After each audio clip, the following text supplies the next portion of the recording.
We've got some pretty gusty winds that are surrounding us this morning. As we mentioned a couple of minutes ago, this is actually, we've zoomed into the downtown Tulsa area. So this is the railroad track. Downtown Jinx area. This is the railroad track on Main Street, and just a little bit to the west of the railroad tracks there. If you're familiar in the Jinx area, they're doing some construction project there on the roadway. But I zoomed in to show you that, yeah, the winds are starting to pick up quite a bit here. And over the next 2 to 3 hours, right now we're seeing 30-mile-per-hour gusts. We're going to see some 40, maybe even some 45-mile-per-hour wind gusts. And with these high clouds overhead, we'll continue to move out. If we have a little bit more of full sunshine, and it looks like that should happen this early afternoon, that will really allow full mixing of the atmosphere, and we're going to see some pretty windy weather. Now, tomorrow is also windy, but not top-end wind. We're not going to have the 40 to 45-mile-per-hour top-end wind speeds. It'll be around 30 miles per hour, but still warm, close to 70. Friday night, late into early Saturday, that's the front that's going to push through the area. That will bring the blustery, cooler, colder weather. This is not an Arctic air mass, but it will cool us down quite a bit. So both Saturday and Sunday's high temperatures are about the same, but Saturday feels different with a northwest breeze. So storm system is organizing. I've kind of just centered across the western half of the country on the radar. Lots of rain in the lower elevations, Washington and Oregon, and snow in the higher elevations. Been some significant flooding.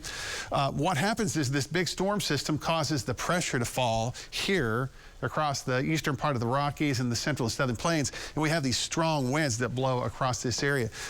Extremely strong winds today are noted in the foothills of the Rockies. So we have wind advisories.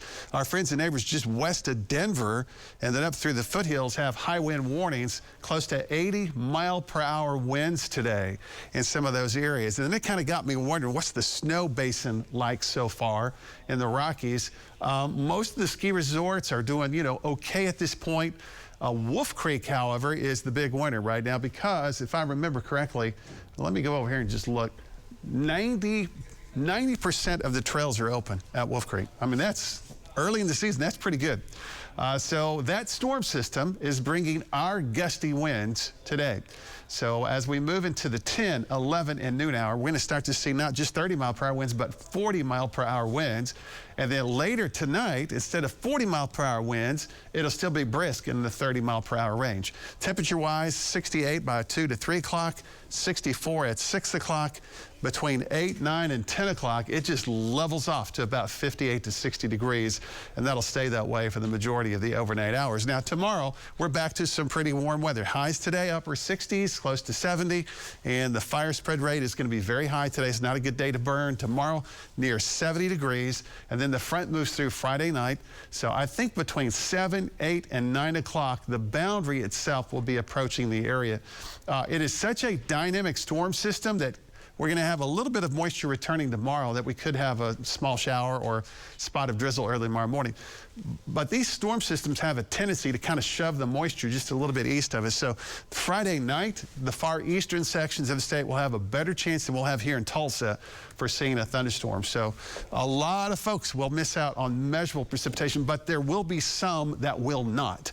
So we think it's going to be the far eastern areas. 1 or 2 could be rowdy. Then Tulsa Parade is going to be in the 40s. Stiff northwest winds. We're going to have wind chills in the 20s and 30s.